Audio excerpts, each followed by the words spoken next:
Первая мысль, какая рождается: Господи, ну почему же у меня так все хреново-то в жизни? Процессор сработал. Почему у меня в жизни все хреново? Смотрите, фокус. Почему у меня все плохо? Пишите прямо сейчас ответы, которые вам приходят в голову. Прям пишите, а я их буду на доску выписывать. Почему у вас все плохо в жизни? Почему у вас постоянные стрессы? Почему у вас плохое настроение? Почему из рук все вываливается, падает? Пишите мне ответы сейчас, которые вам приходят в голову. Прямо вот сейчас. Не надо ни о чем думать. Вам однозначно сейчас уже что-то начало приходить. Почему у вас все плохо?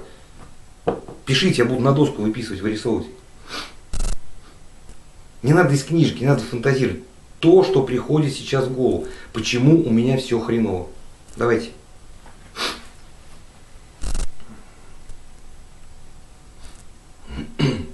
Мы сегодня подольше задержимся. Ничего страшного. 1,5-2 часа. Если будете на работу опаздывать, вы мне напишите, чтобы как-то там 10-15 минут до дедлайна, когда вам уже нужно на работу выбегать, напишите мне. Хорошо, чтобы я сориентировался.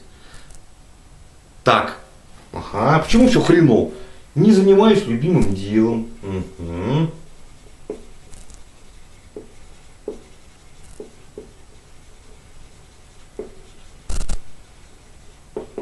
Еще почему? Не знаю, какое любимое дело. Так. Не знаю, какое любимое дело. Еще. Не знаю, для чего живу. Так. Не знаю, для чего живу. Что еще? Нет смысла жизни. Угу.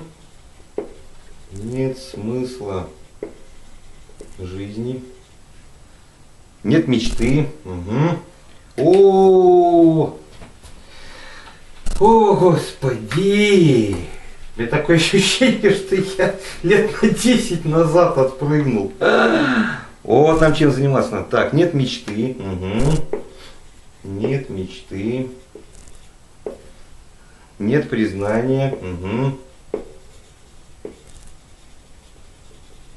Признание или призвание? Признание. Угу, так. Нет признания. Что еще? Не могу себе позволить купить все, что хочу. Что вы хотите купить? Ну-ка. Не могу купить. Не могу купить, что хочу. Нет друзей. Так. Угу.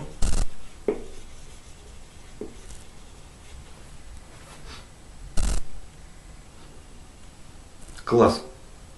Квартиру в Саратове. Знаете, у меня жена риэлтор, она занимается недвижимостью. Если у вас будет такое желание и цель, я вас сконтактирую, свяжу, она обязательно подберет вам какой-нибудь замечательный вариант. Все, вопрос решен. Осталось дело в чем? В финансах. Вы знаете, у нас бешеные цены абсолютно на недвижимость. Абсолютно. Вот прям вот тысяч за 50, за 60 долларов можно купить замечательную двухкомнатную квартиру. Прямо на берегу Волги. Я понимаю, что вы шутите, я тоже шучу. Отлично. Так, теперь в Сан-Франциско. Хорошо, там, естественно, цены другие совершенно, да? Мы сейчас это разберем. Пусть у вас это с материальной составляющей началось. Хрен бы с ним. Разберем материальную составляющую. Итак, вот это что вот это за мысли у вас сейчас поперли? 600 тысяч баксов. Нормально. Это нормально. Вы хотите квартиру в Сан-Франциско за 600 тысяч долларов. Отлично. В каком районе? Когда вы ее хотите купить? В каком доме? На какой улице? На каком этаже?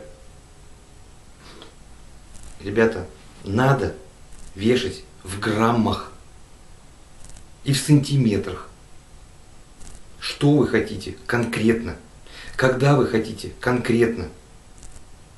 Что вы готовы сейчас начать делать, чтобы через такой-то срок иметь квартиру в Сан-Франциско? Не знаю, сказал Дима.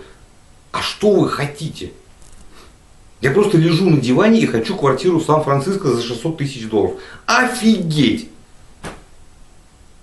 Знаете, если бы я вот лет 5 назад лежал на диване, и я обязательно сегодня расскажу про свою мечту. Обязательно. Лежал бы и мечтал о том, что вот наконец-то когда-нибудь наступит время, когда вот моя реальная настоящая мечта осуществится. Я бы, наверное, до сих пор на диване лежал. С бутылкой водки или с бутылкой пива, и лил слезы о том, что у меня нет друзей, нету смысла жизни, нету мечты, нету признания, нету призвания, и бла-бла-бла-бла. Скажите, пожалуйста, вот это что такое? Помните, мы понятие счастья разбирали? Это что вообще вот это вывалилось? Мы этот список можем продолжать. Я сейчас на 5-м этаже с женой живу. Можем до 1-го этажа его писать. Что вот это вот вы мне сейчас вывалили? Что ваш Яндекс сейчас вам вывалил?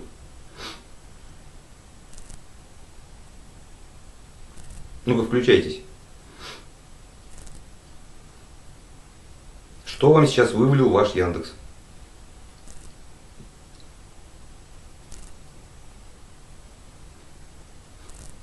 Да кучу негатива и полнейшую задницу он вам вывалил и включает безнадегу и фиг знает что вообще. Я еще удивляюсь, как вы еще в Америку попали, как вы до нее доехали. Если честно, вот на то пошло. Это вот без обид, да? Вот кроме шуток. Задачи. Это не задачи. Димочка, это не задачи. Это вы себе сами нарисовали вот эту картинку. Знаете, вот... Ладно, пока девочек нет. Ну, в записи будут смотреть, не страшно, пускай ругаются. В монитор пускай помидором кидают. Стоит бочка с дерьмом. Вот такая вот здоровая бочка. Сидят в этой бочке мужики. И сидят, знаете, прям вот так вот. И чуть колыхнется кто-нибудь и так вот уже захлестывать начинает, и прям вот тут по горло, да. И тут вдруг один такой, ёлы-палы, мужики, да посмотрите в окно, ну что мы в этом дерьме-то сидим, давайте выбираться отсюда, что ли, как-нибудь. И так вот волна пошла, и ему со всех сторон так мужики сидят, не гони волну. Вот вы мне сейчас нарисовали бочку с дерьмом, понимаете, в которой вы сидите прям вот так вот. Хорошо. Дима усложняет задачу.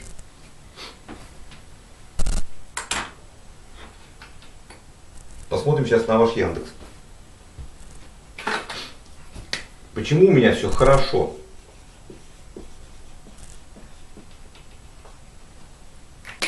Я надеюсь, вы это записали себе в тетрадочку. Перепишите в тетрадку. Давайте еще раз продиктую, что вы здесь наваяли. Вашу бочку сисясичную. Не занимаюсь любимым делом. Не знаю, какое любимое дело. Да? Я не знаю, какое у меня любимое дело, поэтому я им и не занимаюсь. Ну что мне делать-то по жизни? Не знаю, для чего живу. Нет смысла жизни. Нет мечты. Нет признания. Не могу купить, что хочу. Нет друзей. Вы это записали все у себя в тетрадке?